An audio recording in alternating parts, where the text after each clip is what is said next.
नमस्कार साथियों, आप सबका स्वागत करते हैं आपके अपने इस खूबसूरत से प्लेटफॉर्म जिसका नाम है विद्यार्थी अपडेट। साथियों, घड़ी में बज गए हैं शाम को 7 और हम लाए हैं इतिहास की क्लास। इसमें हम प्राचीन इतिहास में मौर्य एवं मौर्योत्तर काल के बारे में पढ़ने वाले हैं। इसमें हमें जो चंद्रगुप्त मौर्य, बिंदुसार, अशोक, दशरथ, तमाम ऐसे राजाओं के बारे में जो आपका मौर्योत्तर काल या मौर्य काल के राजाओं के बारे में जो प्रश्न बनता है, उन सारे प्रश्नों का हम क्या करेंगे, हम डिस्कस करेंगे। चलिए तो बात करते हैं हम। तो मौर्य साम्राज्य क्या करेंगे, पूरे एनसीईआरटी बेस होगा, इसको हम क्या करेंगे, डिस्कस करेंगे। साथ ही साथ इसमें हम मौर्य का साम्राज्य पढ़ेंगे, मौर्य का शासक, सामाजिक व्यवस्था कैसी है, आर्थिक व्यवस्था कैसी है, वहाँ की सैन्य व्यवस्था कैसी है, साथ ही साथ वास्तुकला और अभिलेख, इन सारी चीज़ों का क्या करेंगे, हम डिस्कस करने वाले हैं। साथ ही साथ अब बता दें कि इसमें जो मौर्य वंश संस्थापक चंद्रगुप्त मौर्य हैं, मौर्य वंश के संस्थापक जो हैं चंद्रगुप्त मौर्य हैं, जिन्होंने नंद वंश के अंतिम शासक घनानंद को क्या किए, पराजित करके क्या किया, चाणक्य की सहायता से घनानंद को पराजित करके मौर्य वंश की स्थापना किए चंद्रगुप्त मौर्य। जो चाणक्य थे ये क्या थे, चंद्रगुप्त मौर्य के प्रधानमंत्री थे। और मौर्य वंश के बारे में जानकारी हमें मिलती है दो स्रोतों से, साहित्यिक स्रोत और पुरातात्विक स्रोत। इन सारी चीज़ों के बारे में पढ़ेंगे। और आप जो रटते हैं किताब, उसको आप रटना बंद करिए, इसको आप समझना शुरू करिए, क्योंकि बहुत ही आपको व्यवहारिक भाषा में चीज़ों को बताया और सिखाया जाएगा। मौर्य साम्राज्य का अंतिम राजा कौन था, इस प्रश्न का भी जवाब मिलेगा आपको इसी वीडियो में। चलिए तो अब शुरू करते हैं मौर्य एवं मौर्योत्तर काल। मौर्य वंश का संस्थापक जो है ये हैं चंद्रगुप्त मौर्य। चंद्रगुप्त मौर्य संस्थापक है तथा अंतिम शासक जो मौर्य वंश का था ये था बृहद्रथ, जो बहुत ही महत्वपूर्ण पूछा था कि संस्थापक कौन है और अंतिम शासक कौन है। ठीक है, तो मौर्य वंश के शासक कितने हुए, कैसे, इसके बारे में समझते हैं। तो मौर्य वंश की जो संस्थापक है और पहले शासक है वो है चंद्रगुप्त मौर्य।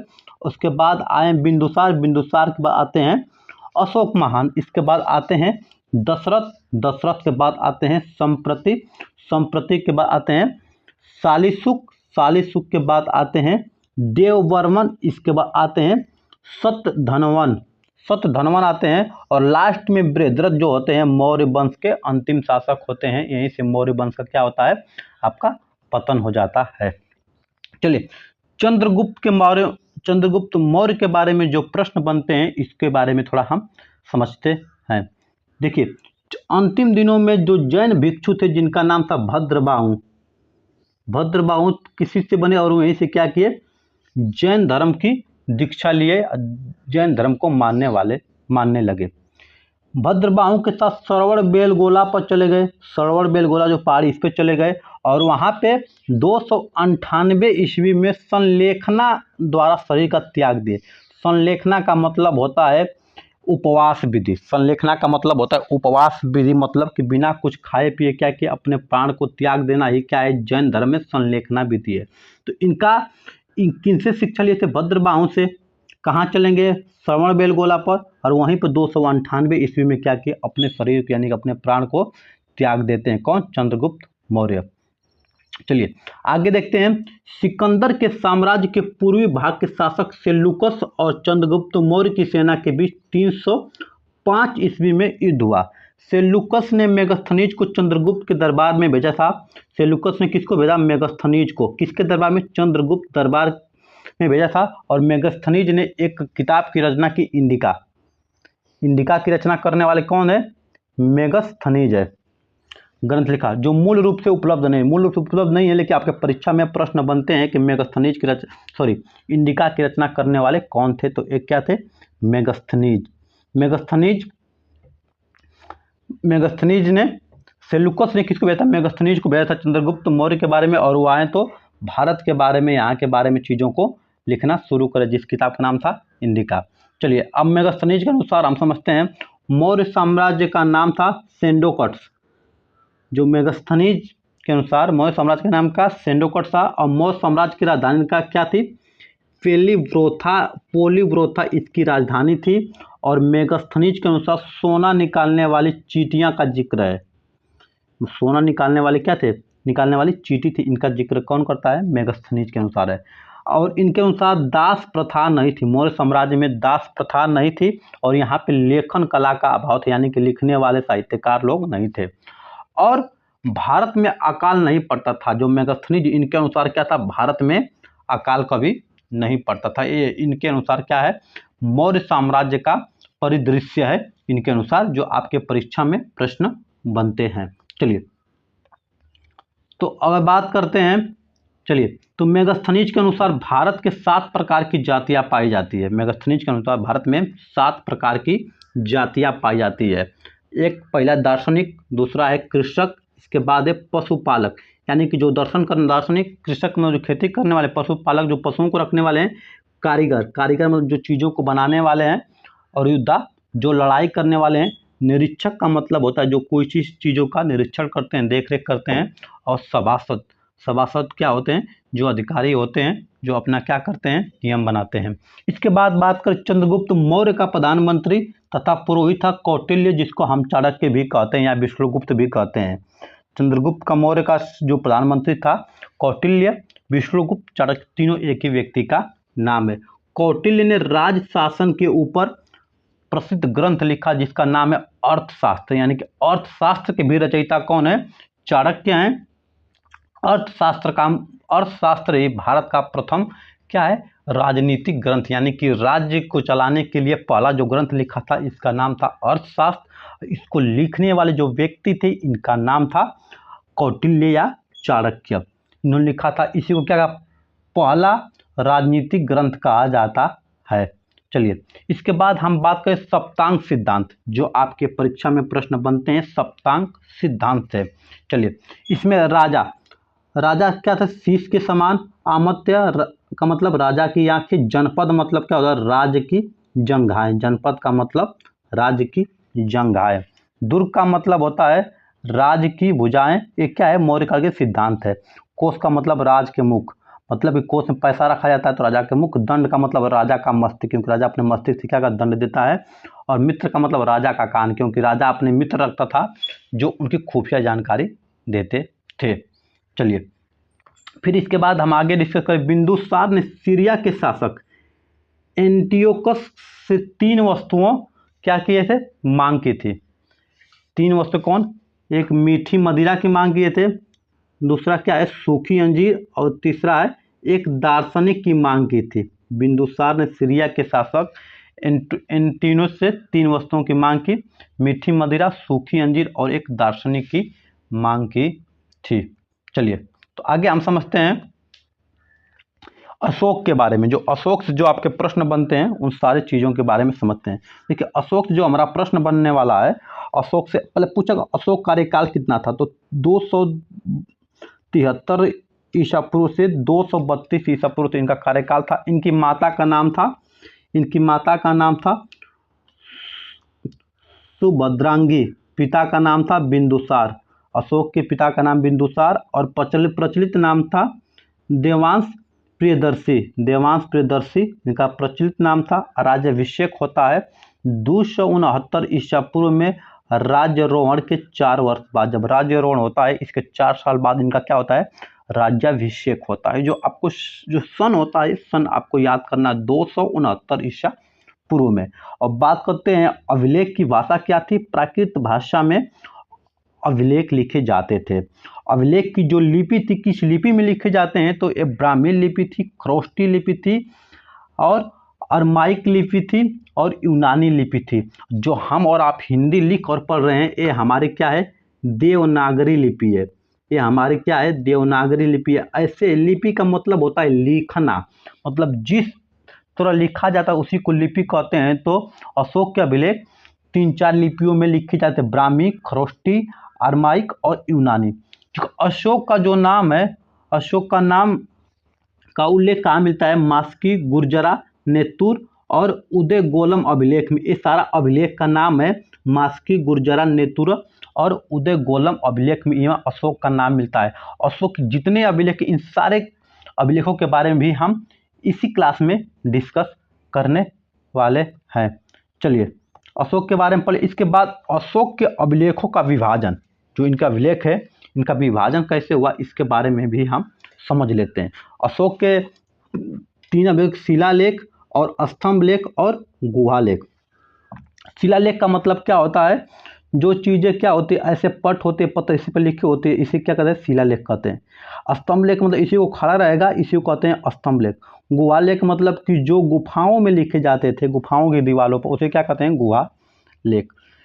शिलालेख की बात करें तो जो शिलालेख है ये आपका दीर्घ शिलालेख और लघु शिलालेख।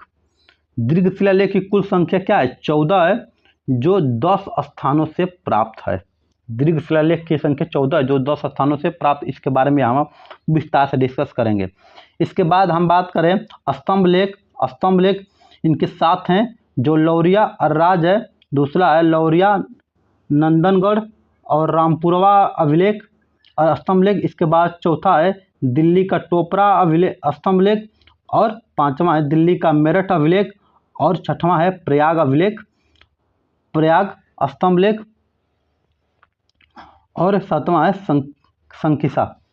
ठीक है, इसके बारे में फिर हम क्या करते हैं देखते हैं। 14 दीर्घ शिलालेख के विषय में जो आपके परीक्षा में प्रश्न बनते हैं, इन सारे 14 को हम क्या करेंगे यहाँ पे देखेंगे।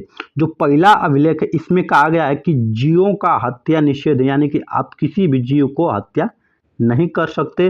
जो दूसरा अभिलेख है इसमें चोल पांडे सतपुत्र केरल पुत्र ताम्रपरी यौन राजा एंटीओक और उसके पड़ोसी राजाओं और उनके पड़ोसी के राज्यों में भी मनुष्य और पशुओं की चिकित्सा की व्यवस्था थी, ऐसा क्या है हमारे दूसरे अभिलेख में कहा गया है।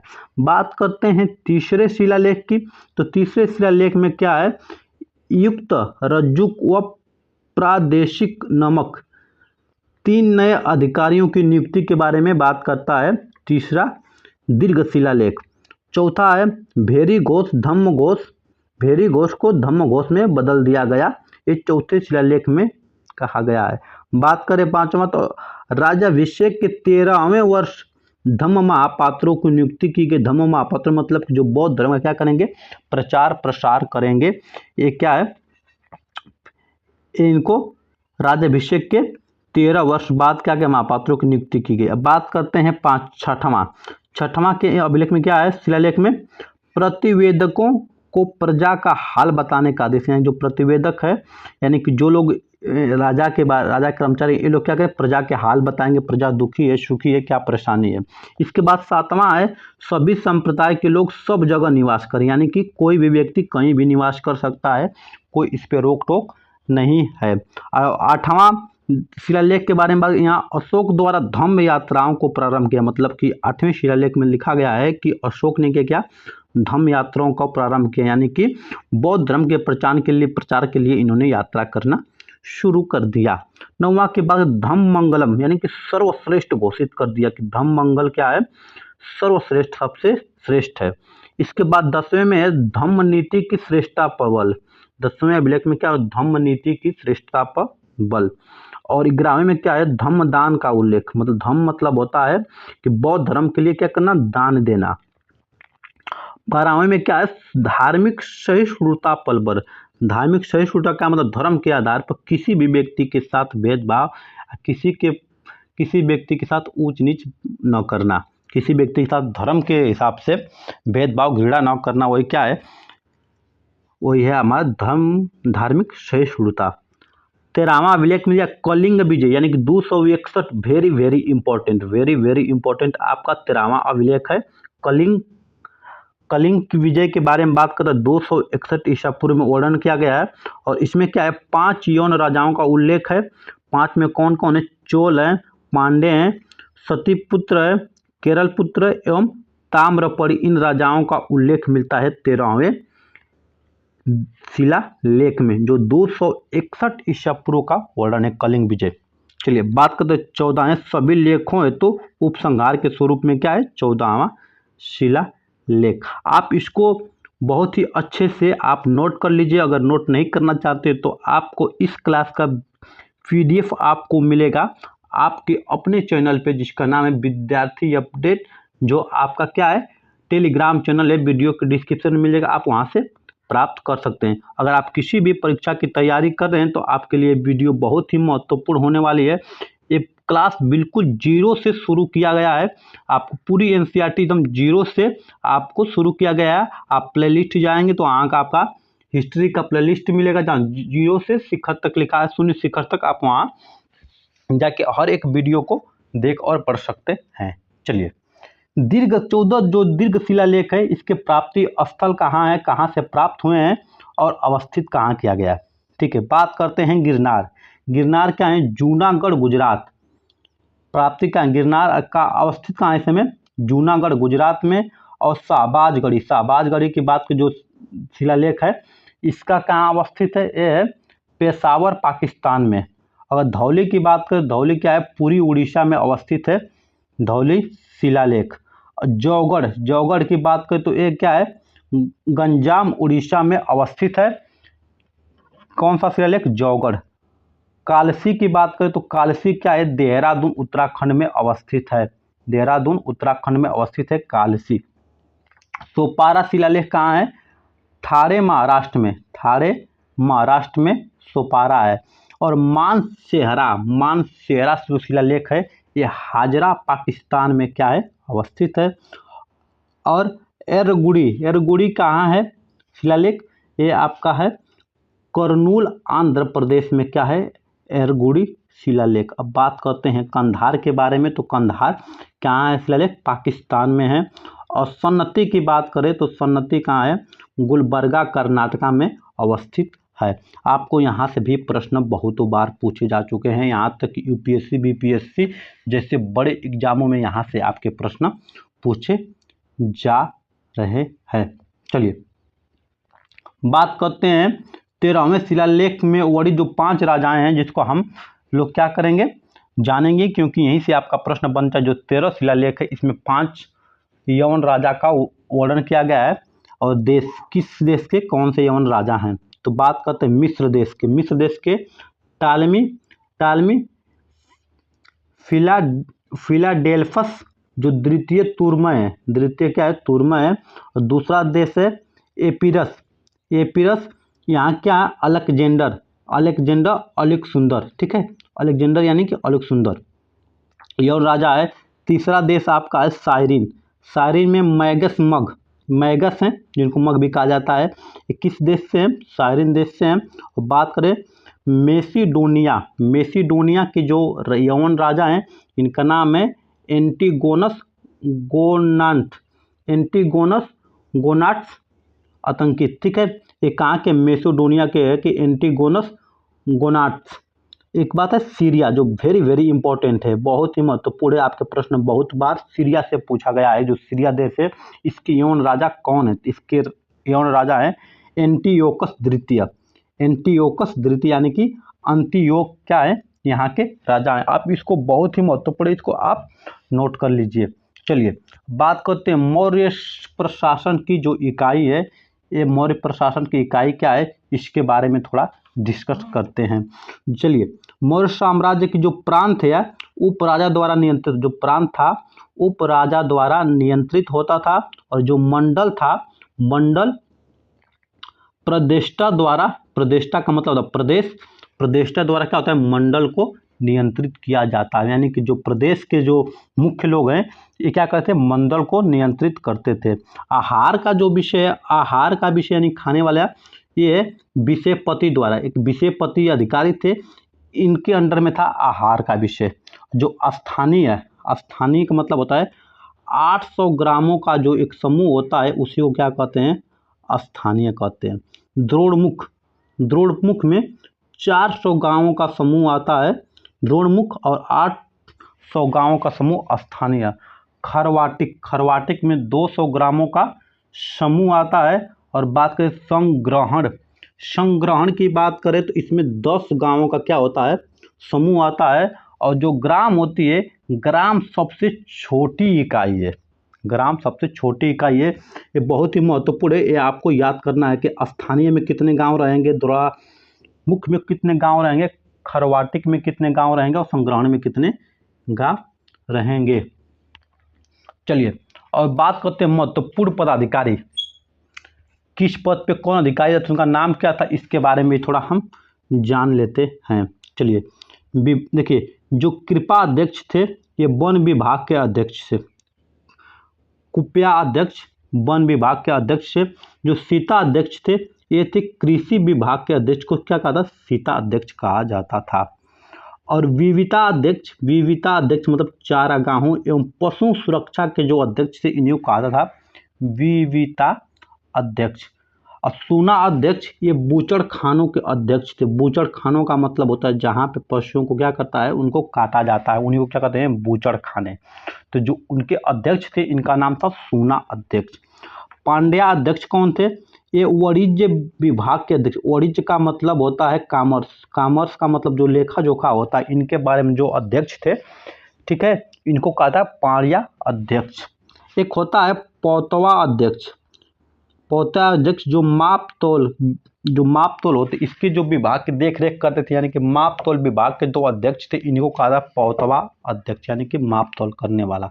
एक थे लक्षणा अध्यक्ष जो बहुत ही महत्वपूर्ण वीवीआईपी क्वेश्चन है। लक्षणा अध्यक्ष एक क्या है, टकसाल के अध्यक्ष। टकसाल का मतलब होता है जहाँ सिक्के की क्या होते हैं, सिक्के बनते उन्हीं को टकसाल कहते हैं, ठीक है। जहाँ सिक्के बनते उन्हीं को टकसाल कहते हैं और उसके जो अध्यक्ष होते हैं इनको कहा जाता है लक्षणा अध्यक्ष। अब बात करें अकराध्यक्ष। अकराध्यक्ष मतलब खान विभाग के अध्यक्ष, यानी कि जो चीज़ें खन के निकालिए, सोना हुआ, कोयला हुआ, पेट्रोल, इन सारी चीज़ों को जो खन के निकालते थे उनके जो अध्यक्ष इन्हें कहा था अकरा अध्यक्ष। ये सारे जो नाम है ये मौर्य काल के से संबंधित क्या है, आपके नाम है जो आपके परीक्षा में प्रश्न पूछे जाते हैं। चलिए तो हम लोग आगे बात करें, केंद्रीय प्रशासन के प्रत्येक विभाग का प्रमुख तीर्थ के नाम से जाना जाता था, ठीक है।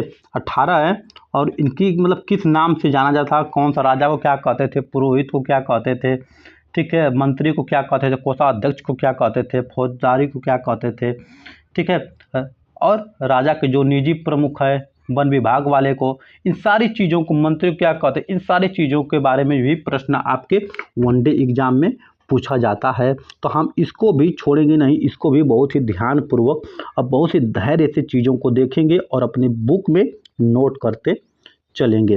तो आप अपने बुक में नोट करते चलिए। अगर आपको इसका PDF चाहिए तो वीडियो के डिस्क्रिप्शन में टेलीग्राम चैनल का लिंक मिल जाएगा, आप वहाँ से वीडियो क्या करेंगे, प्राप्त कर सकते हैं। वीडियो अच्छी लग रही है तो एक बार अपने दोस्तों के पास ज़रूर शेयर करें ताकि इनको भी इनका लाभ मिल सके। यहाँ इतिहास बहुत ही अच्छे तरीके से पढ़ाया जा रहा है और साथ ही आपके लिए एक और नई चीज़ें मिल रही है यहाँ पे कि प्रति संडे मतलब हर रविवार को शाम को 8 बजे आपको मिलेगा बोर्ड एग्जाम की क्लास, यानी कि जो हाई स्कूल इंटर से जो पेपर दे रहे हैं बोर्ड एग्जाम उनके लिए भी क्लासें चलाई जाएगी। रविवार को रात्रि 8 बजे से देखना ना भूलें और अपने दोस्तों के पास जरूर बताएं। चलिए तो प्रधानमंत्री है, इनको कहा जाता है पुरोहित। प्रधानमंत्री को पुरोहित कहा जाता है। जो राजा का उत्तराधिकारी होता था उनको युवराज कहा जाता था और जो राजा का मंत्री होता था इनको समाहर्ता कहा जाता था। कोषाध्यक्ष मतलब कि जो पैसे की देखरेख करता था उनको कहते थे हम सन्निधाता। सन्निधाता कहते थे। जो सैन्य मंत्री थे यानी कि जो सेना के मंत्री थे उन्हें हम क्या कहते, सेनापति कहते थे, ठीक है। जैसे आप बाहुबली फिल्म देखे तो बाहुबली में क्या था, बाहुबली को क्या सेनापति बना दिया जाता है, ठीक है, मतलब जो सेना की देखभाल करेंगे, सेना के बारे में क्या सारा निर्णय लेंगे। और प्रदेष्टा आपको पहले बताए हैं कि फौजदारी न्यायालयों का न्यायाधीश, यानी कि जो फौजदारी न्यायालय के न्यायाधीश हैं इनको प्रदेष्टा कहा जाता है। 7वां है व्यवहारिक। व्यवहारिक किसी का जो दीवानी न्यायालयों के न्यायाधीश, दीवानी जो न्यायालयों के न्यायाधीश थे इनको व्यवहारिक कहा जाता था। जो फौजदारी न्यायालयों के न्यायाधीश थे इनको प्रदेष्टा कहा जाता था। बात करते हैं दंडपाल। दंडपाल का मतलब जो सैन्य संसाधन एकत्र करने वाला होता था वही क्या था, दंडपाल, यानी कि सैन्य संसाधन, जैसे मान लीजिए कि बंदूक हुआ, गोली हुआ, बारूद हुआ, तोप हुआ, धनुष हुआ, तीर हुआ, इन सारी चीज़ों को जो एकत्र करते हैं उन्हीं को कहा जाता दंडपाल। बात करते हैं अगला तो अंतपाल किसे कहते हैं? जो सीमांत प्रदेशों के दुर्गों की देखभाल करने वाला जो प्रमुख होता था, यानी कि दुर्ग का मतलब होता है जो किला होता था, उन किला की देखभाल करने वाले लोगों को अंतपाल कहा जाता है। और जो उद्योग मंत्री थे, उद्योग धंधों के मंत्री थे, इनको कहते कर्मांतिक उद्योग धंधों के मंत्री को कहते थे। और बात करते हैं दुर्गपाल किसे कहते थे? तो देश के भीतर दुर्ग की देखभाल करने वाला प्रमुख होता है। देश के भीतर दुर्ग की देखभाल करने वाले दुर्गपाल और प्रदेश की दुर्गों की देखभाल करने वाला अंतपाल, ठीक है, तो दुर्गपाल कहा जाता है। 12 नंबर पर है आपका नागरक। नागरक मतलब नगरों की व्यवस्था का जो प्रमुख है, यानी कि नगर की व्यवस्था देखने वाले नागरक कहा जाता था। और प्रशासता का मतलब होता है राजकीय दस्तावेजों को सुरक्षित करने का प्रमुख, यानी कि जो सरकारी कागज पत्र है इनको सुरक्षित करने का जो प्रमुख था, इनको प्रशासता कहा जाता है। बात करते हैं 14वें नंबर पर ये दौवारिक। दौवारिक मतलब कि राजप्रसादों का अधिकारी, राजप्रसादों का अधिकारी क्या था? देवारिक। बात करते हैं अंतर्विक। अंतर्विक कौन थे? राजा का निजी अंगरक्षक, यानी कि राजा का जो सिक्योरिटी गार्ड होता था उन्हीं को क्या कहते? अंतर्विक। उनका निजी अंगरक्षक सेना का जो प्रमुख होता था, ठीक है। इसके बाद आटविक। आटविक मतलब वन विभाग का जो प्रमुख होता था, इनको आटविक कहा जाता था। और मंत्री परिषद का जो प्रमुख था उसे मंत्री परिषदा अध्यक्ष कहा जाता था। ये सारे मौर्य कालिक में इन लोगों को कहा जाता था कि मंत्री परिषदा अध्यक्ष, मंत्री परिषद का प्रमुख और नायक किसी जो सेना का संचालन करने वाला होता है उन्हीं को क्या कहते थे? हम लोग नायक कहते थे। तो बहुत ही महत्वपूर्ण यहाँ से आपके प्रश्न भी बने हैं। और इसके बाद क्या करेंगे? इसके बाद हम लोग जो चीज़ें देखने वाले हैं ये है प्रमुख कर। कौन कौन से टैक्स लगाए जाते थे उन टैक्सों के बारे में देखेंगे। देखिए एक पिंड कर था। पिंड कर किस प्रकार था? गांवों के ऊपर था पिंड कर। भाग, जो भाग नामक टैक्स था ये भूमि कर, यानी कि भूमि पर लगता था। एक बलि कर था। बलि कर मतलब धार्मिक कर, हर धर्म के लिए अलग अलग कर था, इसको एक नाम क्या था? बलि कर। एक था प्रलय। प्रलय जो कर था ये आपातकालीन कर, मतलब इमरजेंसी में जो टैक्स लगता था उनको कहते प्रलय कर। हृदय, हृदय का मतलब होता है नगद कर, तुरंत देते थे उसको नगर कर कहते थे। बात करते हैं विष्टि। विष्टि का मतलब होता है बेगार। बेगार का मतलब होता है कि हम काम करवा के उनको पैसे न दे, मतलब उनकी मजदूरों को मजदूरी न दे, काम करवा के, उसी को कहते हैं बेगार। उदयक बाग। उदयक बाग सिंचाई कर, यानी कि जो सिंचाई होती थी नहरों से, नदियों से, इस पे जो टैक्स लगता था इनको कहते थे क्या? उदयक। एक गुल्मदेय। गुल्मदेय मतलब सैनिकों का शुल्क, जो सैनिकों पर लगता था शुल्क टैक्स, उसको गुल्मदेय कहा जाता है।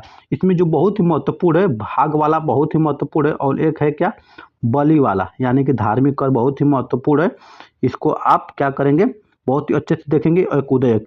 ये 3 परीक्षा में बहुत बार क्या हुआ? आपके प्रश्न यहाँ से पूछे गए हैं। चलिए अब बात करते हैं गुजरात के गिरनार में स्थित सुदर्शन झील का निर्माण व मरम्मत से संबंधित जो प्रतिपादक थे इसके बारे में कर। सुदर्शन झील कहाँ है? देखिए सुदर्शन झील है कहाँ? सुदर्शन झील कहाँ है? ये गुजरात के गिरनार में है। इससे जो संबंधित प्रांतिपति थे वह शासक थे, इनके बारे में समझते हैं। संबंधित जो शासक थे पुष्यमित्र शुंग थे, जो चंद्रगुप्त मौर्य संबंधित थे, और पुष्यगुप्त थे। तीसरा है तुसाप्य थे अशोक, और सुविशाख रुद्रदामन, और थे चक्रपालित स्कंदगुप्त। ये संबंधित है किससे? गुजरात के जो गिरनार में सुदर्शन झील है इसका निर्माण और मरम्मत ये लोग क्या कहते थे? करवाए थे। चलिए इसके बाद संगम युग। संगम युग के बारे में थोड़ा समझ लेते हैं क्योंकि यहाँ से भी आपके प्रश्न बनते हैं। जो संगम युग है, संगम युग में तमिल क्षेत्र के 3 राज्य थे। 3 राज्य, चोल, चेरी और पांडे। चोल, चेर तथा पांडे, ये क्या है? ये दक्षिण भारत के क्या है? राज्य हैं। ये संगम युग से संबंधित है। ये क्या कहाँ के? संगम युग के क्या थे? संबंधित थे। पांडे राजाओं के संरक्षण में 3 संगम का आयोजित किया गया था। कौन कौन संगम? संगम था प्रथम, इसमें स्थान था मदुरै और अध्यक्ष थे अगस्त ऋषि। प्रथम संगम मदुरै में, अध्यक्ष अगस्त ऋषि। और संकलन वर्तमान में एक भी ग्रंथ उपलब्ध नहीं है। जो संकलन हुआ है इसका वर्तमान में एक भी ग्रंथ उपलब्ध नहीं है। दूसरा संगम होता है द्वितीय संगम कपाटपुरम में। हाँ, इसके दो अध्यक्ष होते हैं अगस्त ऋषि तथा तोल्कापियर। एकमात्र ग्रंथ इसमें उपलब्ध जिसका नाम था तोल्कापियम, इसमें एक ग्रंथ उपलब्ध है। दूसरे क्या हुए संगम में। तीसरे संगम कहाँ फिर होता है मुदेरे में, और यहाँ के अध्यक्ष होते हैं नक्कीकर। नक्कीकर यहाँ से बहुत सारे क्या है ग्रंथ आपके उपलब्ध हैं। जो प्रशासनिक विभाजन था मौर्योत्तर काल में, मौर्य काल में, इसका प्रशासनिक जो विभाजन था इसके बारे में भी थोड़ा समझ लेते हैं। जो मंडल होता था, मंडल या प्रांत, इसके बाद था कोट्टम, कोट्टम अथवा वलनाडु, जिसको हम क्या कमिश्नरी कहते हैं। फिर इसके बाद क्या हुआ नाडु, नाडु को क्या कहते हैं जिला कहते हैं। जिला के बाद क्या कुर्रम, कुर्रम मतलब ग्राम संघ, कई गांवों का जो संघ होता है उसे कुर्रम कहा जाता था। और फिर ग्राम सभा, यानी कि सबसे छोटी इकाई क्या थी ग्राम सभा, और सबसे बड़ी इकाई क्या था मंडलम। ठीक है, ये थे। और इसके बाद हम महत्वपूर्ण ग्रंथ और लेखकों के बारे में भी समझ लेते हैं, क्योंकि यहाँ से भी आपके प्रश्न परीक्षा में बनते हैं। जो प्रश्न बनते हैं इसको हम समझते हैं। शिलापादिका, शिलापादिका, ठीक है, शिलापादिकरम, शिलापादिकरम, ठीक है, ये इंग्लो आर्डिगल, इंग्लो आर्डिगल ग्रंथ है। और एक है मणिमेखले, मणिमेखले शीतमैले सतनार। और अगला है जीवक चिंतामणि, जीवक चिंतामणि, ये क्या है तिरुकुदेवर। ठीक है, अगला हमारा है ग्रंथ, ग्रंथ क्या है लोककापियम है, और इसके जो लेखक हैं वो है तोल्कापियर। और अगला ग्रंथ है केरल, केरल के जो लेखक है तिरुवल्लुवर। ठीक है, ये हमारे क्या है ग्रंथ हैं जो परीक्षाओं की दृष्टि से महत्वपूर्ण होते हैं। ठीक है, इसके बाद मौर्य वंश का उदय, चंद्रगुप्त व बिंदुसार का शासनकाल एवं उपलब्धियां, सारी चीज़ों को क्या करें हम यहाँ पे पढ़ चुके हैं। ठीक है, अगले वीडियो में हम डिस्कस करेंगे गुप्त वंश के बारे में। गुप्त वंश के बारे में जैसे ही डिस्कस करेंगे इसके बाद हम लोग आ जाएंगे प्राचीन इतिहास के बाद मध्यकालीन इतिहास में। ठीक है, तो वीडियो कैसी लग रही है एक बार ज़रूर बताएं। आपके पास जो भी प्रश्न है आप उस प्रश्न को कमेंट में ज़रूर करें। और मिलते हैं अगले वीडियो में ऐसे ही कुछ फैक्ट मज़ेदार टॉपिक के साथ। तब तक के लिए आज्ञा दीजिए। नमस्कार, जय हिंद, वंदे मातरम।